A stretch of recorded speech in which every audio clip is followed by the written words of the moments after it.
إن الحمد لله نحمده ونستعينه ونستغفره ونستهديه ونعوذ بالله من شرور أنفسنا وسيئات أعمالنا من يهده الله فهو المهتدي ومن يضلل فلن تجد له وليا مرشدا وأشهد أن لا إله إلا الله وحده لا شريك له وأشهد أن سيدنا وحبيبنا وعظيمنا محمد بن عبد الله اللهم صل وسلم وبارك على محمد وعلى آل محمد كما صليت وسلمت وباركت على إبراهيم وعلى آل إبراهيم إنك حميد مجيد ما بعد إخواني الكرام إن لنا مع القرآن مسيرة فالله سبحانه وتعالى نزل القرآن تبارك الذي نزل الفرقان على عبده ليكون للعالمين نذيرا فالله سبحانه وتعالى يبارك في نفسه ويبارك على نفسه لأنه أنزل علينا القرآن والقرآن هو كلام الله الذي تكلم به في الأزل ومن أسماء القرآن النور والفرقان النور parmi les noms du Coran النور la lumière il nous donne une lumière de vie une lumière de guidance ومن أسماء القرآن الفرقان le discernement لأنه يفرق بين الحق والباطل قال العلماء حالنا مع القرآن وكيف يجب أن يكون حالنا مع القرآن comment on doit être avec le Coran on est sur 3 phases أيها الإخوة قراءة واستماع donc وإذا قرئ القرآن فاستمعوا له وأنصتوا donc quand on récite le Coran il faut écouter et tendre l'oreille parce que c'est kalamullah قراءة واستماع la première phase c'est lire et écouter la deuxième phase tadabbur méditer le Coran et la troisième phase en faire un acte dans sa vie j'ai en parlé aujourd'hui أيها الإخوة de ce qu'on appelle les concepts coraniques المفاهيم القرآنية كيف أن الله سبحانه وتعالى لما أنزل علينا القرآن وضع فيه مفاهيم ويجب أن نفهمها لما نقرأ سورة البقرة لما نقرأ سورة الكهف لما نقرأ القصص التي يرويها الله سبحانه وتعالى عن الأنبياء quand on lit les histoires des gens qui nous ont précédés quand on lit ce qu'Allah subhanahu wa ta'ala a descendu dans le Coran Allah nous a descendu des concepts ce qu'on appelle un concept coranique c'est quoi un concept coranique مفهوم يجب أن يكون لي مغزى حياة il faut que ça soit pour moi un plan de travail un plan de guidance dans la vie un concept coranique parmi les concepts coraniques أيها الإخوة المفاهيم القرآنية والله غالب على أمره ولكن أكثر الناس لا يعلمون et Dieu Allah est Seigneur dans son commandement mais la plupart des gens ne savent pas beaucoup de gens ne savent pas que quand Allah subhanahu wa ta'ala décide quelque chose elle arrivera et beaucoup de gens oublient ou beaucoup de gens essayent de voiler la vérité لأن كلمة كافر أيها الإخوة الكافر c'est celui qui voile c'est celui qui cache il cache rahmatullah il cache الحقيقة il cache la vérité c'est ça le kafir kafir c'est pas une nationalité non c'est pas ça celui qui cache la vérité hein قالت لرسول الله صلى الله عليه وسلم فاطمة بنت قيس قالت له يا رسول الله الإنسان الذي زوجتني به يعني إنسان طيب c'est quelqu'un de bien إلا أنني أكره الكفر في الإسلام sauf que je n'aime pas l'ingratitude الكفر c'est ça أيها الإخوة اليوم أيها الإخوة سنقف مع مفاهيم في القرآن الكريم عبر سورة من سور القرآن alors je vais vous raconter quand est-ce Allah سبحانه وتعالى a descendu ces sourates وهذا مفهوم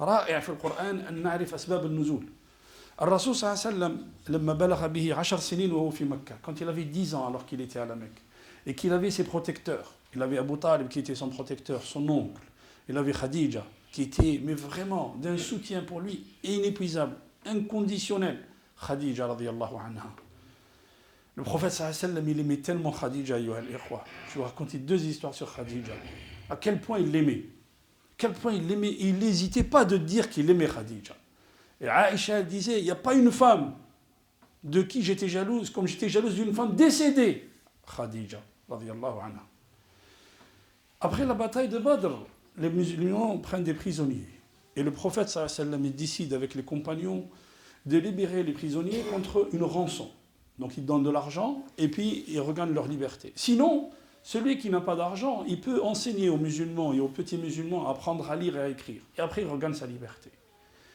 parmi les gens qui étaient prisonniers il y avait l'époux de la fille du prophète sallallahu alayhi wa sallam il y avait l'époux de Zaynab bint Rasulillah sallallahu alayhi wa sallam Zaynab, elle était dans un dilemme, parce que dans la bataille, en face, il y avait son père, et là, il y avait son mari. Qu'est-ce qu'elle fait? Et donc, comme il s'est fait prisonnier, Zaynab va lui envoyer un collier en perles pour gagner sa liberté. Et puis arrive l'argent de la Mecque. Et le prophète sallallahu alayhi wa sallam, assis avec les compagnons, il voit cet argent c'est pour un tel, et cet argent c'est pour un tel. Et puis il voit un collier en perles. Le prophète, il le regarde, les larmes aux yeux. Il dit, mais, hiqdu man hada? Il est à qui, ce collier? Et puis il le prend comme ça, il le ressent. Il dit, hiqdu man hada? قالوا يا رسول الله بعثت به زينب لزوجها قال هذا عقد خديجة. C'est le collier de Khadija. Il réunit les compagnons, il leur dit, est-ce que vous me permettez que je lui laisse sa liberté et que je lui redonne son collier? Parce que ce collier, il appartient à Khadija. Il appelle le gars. Et les compagnons lui disent, Ya Rasulallah, c'est toi le chef, décide. Et le Rasul sallam, il leur demande leur avis. Oui, c'est pas un tyran. Il leur dit, Ya Rasulallah, décide. Et il appelle le gars, il lui dit, écoute, tu regagnes ta liberté, je te redonne ton collier, tu le donnes à Zaynab et tu lui demandes de prendre soin de ce collier. Parce qu'il appartient à Khadija. Allahu Akbar. Le prophète sallallahu alayhi wa sallam, quand il reconquiert la Mecque, à la conquête de la Mecque à la 8e année, il ne faisait pas comme César ou Jules César ou Trajan ou je ne sais pas qui, quand il rentrait à travers l'arc de triomphe en ramenant les esclaves et les butins de guerre. Non. Le Rasul sallallahu alayhi wa sallam, quand il rentre à la Mecque, il est rentré la tête baissée, par humilité à Allah subhanahu wa ta'ala. Il rentre la tête baissée par humilité à Allah subhanahu wa ta'ala. Et tout le monde, il leur dit, celui qui rentre dans sa maison, fahuwa amin, il a la sécurité, l'aman. Celui qui rentre à la mosquée, fahuwa amin. Man dakhala dara Abi Sufyan, fahuwa amin, il a la sécurité, l'aman. Il dit ça à tout le monde, il donne la sérénité et la sécurité à tout le monde. C'est pas aujourd'hui qu'on va effuser le sang, non. Et les gens lui demandent, Ya Rasulallah, viens dormir chez moi ce soir. Parce que les Mécois avaient tout spolié, avaient tout pris au prophète. Et les gens se battaient pour prendre le prophète sallallahu alayhi wa sallam comme hôte chez lui, chez eux. Et vous savez ce qu'il dit le prophète? Il dit Adribu li khaymatan inda qabri Khadija. Dressez-moi une tente devant la tombe de Khadija. À l'heure de gloire, alors quand Allah subhanahu wa ta'ala lui a donné le succès et la victoire, il se rappelle de qui? Il se rappelle de ceux qui étaient avec lui, et Khadija qui était avec lui à la première heure et qui l'a soutenu jusqu'au bout. Et Aïcha, quand elle disait Ya Rasulallah, Allah il t'a donné mieux qu'elle. Allah il m'a pas donné mieux qu'elle. Kanat wa kanat wa kanat wa kanat. Aïcha dit, depuis ce jour-là, j'ai jamais dit un mot sur Khadija. Quand Khadija elle décède, le prophète il est très triste. Il est très triste. Et en plus, les Mécois, quand il n'y avait plus son oncle, il n'y avait plus sa femme, ils vont accentuer la pression sur lui. Allah subhanahu wa ta'ala va lui descendre des sourates pendant cette période-là. 3 ans avant qu'il parte à Médine. Allah il va descendre des sourates sur le prophète pour lui apprendre ce que c'est la vie. Pour وَكُلًّا نَقُصُّ عَلَيْكَ مِنْ أَنْبَاءِ الرُّسُلِ مَا نُثَبِّتُ بِهِ فُؤَادَكَ. Et nous allons te raconter des récits des prophètes qui t'ont précédé pour raffermir ton cœur. Pour raffermir ton cœur. Et Allah subhanahu wa ta'ala il va descendre sur le prophète. Surat Hud, Surat Al-Isra, Surat Al-Qasas. Lisez, ayyuha al-ikhwa. Surat Yusuf. On va s'arrêter avec une sourate aujourd'hui. Une sourate. Mais Al-Ibar, Al-Durus, ayyuha al-ikhwa, les leçons qu'il y a dans ces sourates, elles n'en finissent pas. Ibn al-Qayyim dit, dans Surat Yusuf, on peut en tirer 1000 leçons, ayyuha al-ikhwa. 1000 leçons on peut en tirer d'une Surat Yusuf. On va regarder juste quelques-unes au début, ayyuha al-ikhwa. Quelques-unes, 4 ou 5, et je ne vais pas tarder sur vous, ayyuha al-ikhwa, avec vous. الأولى أن يوسف عليه السلام الله سبحانه وتعالى يدين نحن نقص عليك أحسن القصص meilleur des récits في القرآن وهي سورة يوسف. Nous n'allons pas la raconter parce que la plupart des musulmans connaissent l'histoire de Yusuf عليه السلام. Quand Yusuf عليه السلام il dit à son père إني رأيت 11 كوكبا والشمس والقمر رأيتهم لي ساجدين. Quand il dit à son père j'ai vu 11 planètes se prosterner devant moi et j'ai vu la lune et le soleil se prosterner devant moi. Première chose, qu'est-ce qu'il dit? Yaqub alayhi salam dit Ya bunay, la taqsus ru'yaka ala ikhwatik, fayakidu laka kayda. Il dit ne raconte pas ton histoire, mais regardez. Le fils il dit Ya abati, je m'humilie devant toi mon père. Et le père qu'est-ce qu'il dit? Ya bunay. On apprend le dialogue avec nos enfants. Même petit, dialogue ton fils. Ensuite, il lui dit, ne raconte pas ton histoire. Mais il ne s'arrête pas là. فَهُوَ عَلَّلَ وَوَجَّهَ. Non seulement il va lui expliquer pourquoi, il va lui dire, ne raconte pas ton histoire, pourquoi? Parce qu'ils vont ourdir un complot contre toi. Et surtout, il le guide. Et il ne rend pas le complot à ses frères. من الأدب. Il rend complot à qui? الشيطان. إن الشيطان للإنسان عدو مبين. Le shaitan, c'est lui qui va mettre entre toi et tes frères. Et regardez, pour éviter quoi? La jalousie des frères. La jalousie des frères. Et la jalousie, al-hasad, أيها الإخوة يقول العلماء, الحسد هو أول ذنب ارتكب في السماء وأول ذنب ارتكب في الأرض. Le premier péché qui a été commis dans le ciel, chez Allah subhanahu wa ta'ala, c'est al-hasad. La jalousie, l'envie que ce qu'Allah subhanahu wa ta'ala a donné comme bien à quelqu'un, on a envie que ça parte, que ça s'enlève. Voilà, c'est le pire des jalousies, أيها الإخوة. Allah subhanahu wa ta'ala قسم الرزق على كل أحد, على كل واحد. Le Rasul sallallahu alayhi wa sallam nous dit, quand la personne vient à mourir, Malak al-Maut, il vient, il lui dit, j'ai cherché sur la terre entière. Je n'ai pas trouvé un gramme de rizq pour toi. Tout ce que Allah subhanahu wa ta'ala a écrit pour toi, tu l'as consommé. Al-an, c'est fini, tu reviens chez Allah subhanahu wa ta'ala. Donc, Allah subhanahu wa ta'ala, لما يقسم لك نعمة, لا تخف. فلا رد لنعمة الله. لا تخف. Et ورزقك لا يأخذه غيرك. Ce que Allah subhanahu wa ta'ala a écrit pour toi, personne ne le prendra. Ça, c'est la première, أيها الإخوة. La deuxième chose, التعليل, on a dit. Il lui explique pourquoi. Quand tu dis à ton fils, ne fais pas, ou fais, il faut lui expliquer pourquoi. Il faut lui expliquer pourquoi. Deuxième leçon, أيها الإخوة. الإخوة قالوا ليوسف وأخوه أحب إلى أبينا منا ونحن عصبة إن أبانا لفي ضلال مبين. Notre père est vraiment dans un égarement absolu. قال العلماء البدايات المفسدة البدايات التي تبدأ بفساد فسيكون نهايتها فساد. Quand tu commences sur un mauvais plan, ben tu finis toujours mal. Quand tu commences sur un mauvais plan, tu commences par traiter ton père, par traiter ton père d'égaré, eh ben tu finis toujours mal. Et d'ailleurs, même après tant d'années, qui a eu le gain de cause à la fin de l'histoire? C'est Youssef et son père, mais pas eux, pas les frères. Bien sûr, ça s'est retourné contre eux. Troisième leçon, أيها الإخوة, الرؤيا. الرؤيا يقول العلماء الرؤيا ثلاثة. La vision, c'est trois choses. Quand tu fais une ru'ya في المنام, il y a trois choses. رؤية من الله, بشرى من الله, أو حديث نفس, أو هي من الشيطان ليخوفك. Donc soit Allah subhanahu wa ta'ala t'annonce une bonne nouvelle quand tu fais un rêve, soit tu es obnubilé par quelque chose qui te travaille l'esprit et tu vas le voir dans le rêve. Et la dernière chose, des fois c'est Shaitan qui vient. Des fois c'est Shaitan qui essaye de te faire peur. Donc si tu vois une ru'ya min al-Shaitan, ne la raconte à personne. Garde-la pour toi. Sta'id billah, lève-toi, fais le wudu, fais rak'atayn. Sta'id billah, wabsur. Yani postillonne, voilà. Postillonne sur ta gauche. Qul a'udhu billahi min al-Shaitan al-rajim.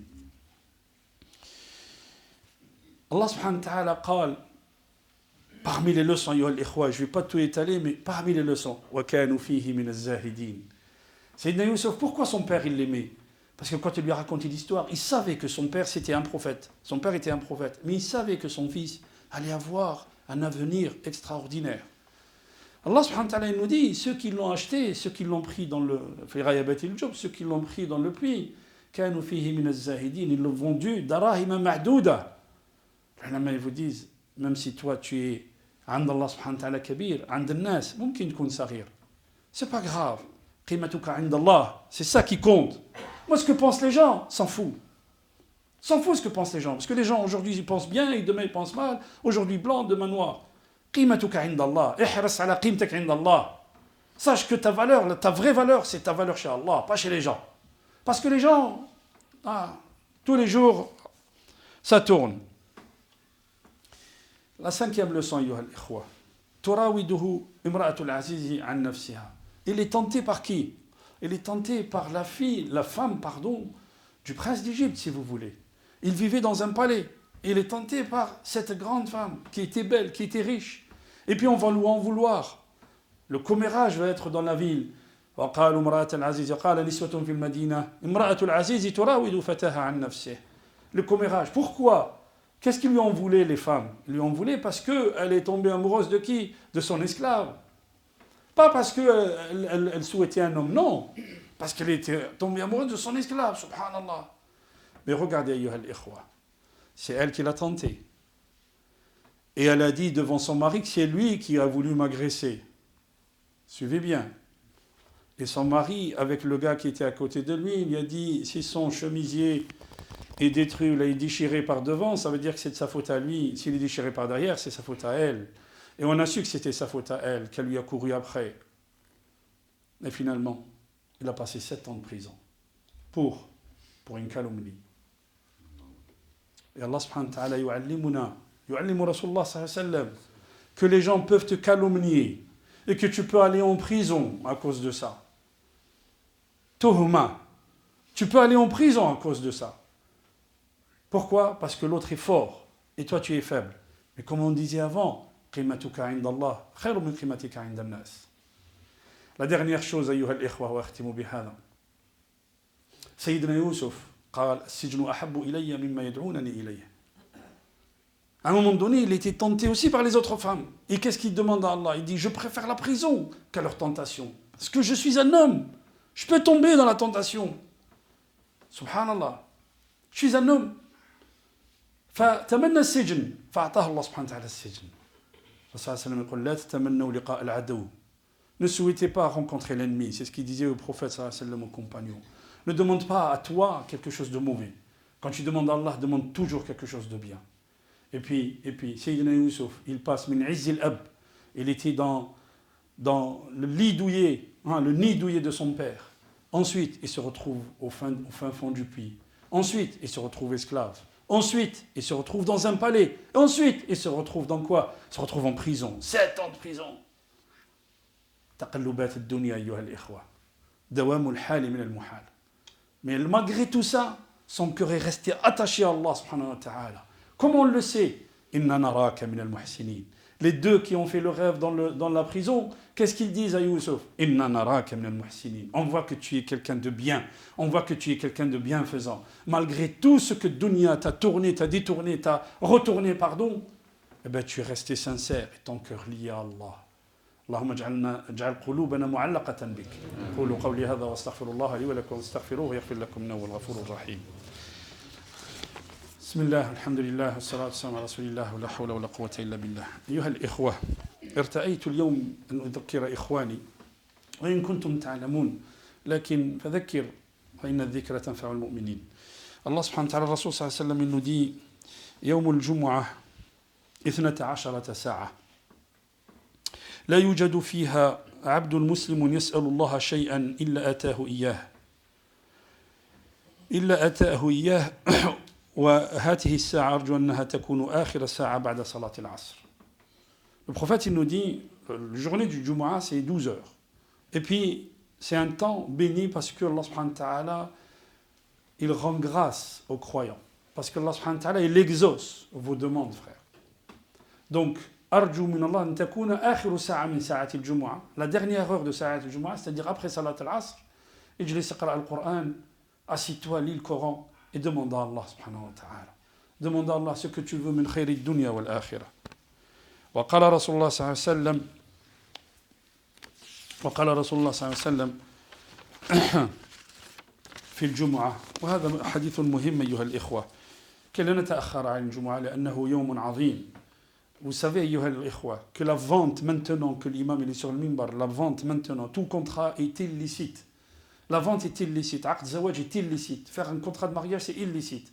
Faire n'importe quelle vente, c'est illicite. Pendant وقت الجمعة.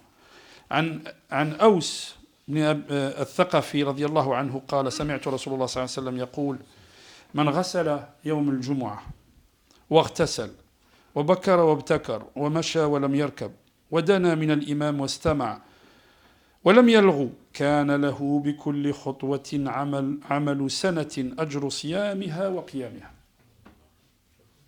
Écoutez les frères, c'est très important. Parce que wallahi, je vous le dis de cette chair-là, ça me fait mal au cœur quand on commence la prière et que je vois les gens en train de courir, rentrer dans les rangs. Ça me fait vraiment mal au cœur. Ils ont perdu khayr azim. Souway'a ayyuha al-ikhwa, une petite heure. Rasul sallallahu alayhi wa sallam, il dit, celui qui se lave, et qui lave ses cheveux, qui se lave le corps et qui se lave les cheveux le jour du vendredi, et qui va plus tôt, le plus tôt possible, tu arrives à l'Jumu'ah. Bakkara wa abtakar. Wa masha wa lam yarkab. Plus tu marches, mieux c'est. Moins tu utilises de moyens de transport, mieux c'est. Wa dana min al-imam. Il s'est rapproché de l'imam. Wa stama'a wa lam yalghu. Il a écouté l'imam, mais il n'a pas dit de futilité. Wa lam yalghu. Kana lahu bi kulli khutwa. Pour chaque pas qu'il a fait. Amalu sanatin. Il a l'ajr, il a la récompense d'une année. Comme s'il avait fait quoi? Qu'il a jeûné et qu'il a prié la nuit d'une année. عمل سنة أيها الإخوة. رواه أحمد وأبو داود والنسائي وصححه الألباني في الترغيب. اللهم اجعلنا من أهل الجمعة، اللهم اجعلنا من التوابين، واجعلنا من المتطهرين.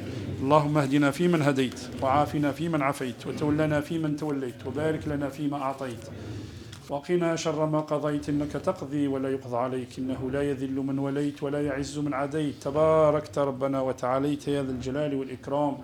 اللهم اقسم لنا من خشيتك ما تحول به بيننا وبين معصيتك، ومن الطاعات ما تبلغنا به جنتك، ومن اليقين ما تهون به علينا مصائب الدنيا، ومتعنا اللهم بأسماعنا وأبصارنا وأبداننا أبدا ما أحييتنا، واجعله الوارث منا، واجعل ثأرنا على من ظلمنا، وانصرنا على من عادانا، ولا تجعل الدنيا أكبر همنا ولا مبلغ علمنا، واجعل الحياة زيادة لنا في كل خير، واجعل الموت راحة لنا من كل شر. اللهم اجعلنا من جندك فإن جندك هم الغالبون، واجعلنا من حزبك فإن حزبك هم المفلحون، واجعلنا من أوليائك فإن أولياءك لا خوف عليهم ولا هم يحزنون. عباد الله، إن الله يأمر بالعدل والإحسان وإيتاء ذي القربى وينهى عن الفحشاء والمنكر والبغي يعظكم لعلكم تذكرون.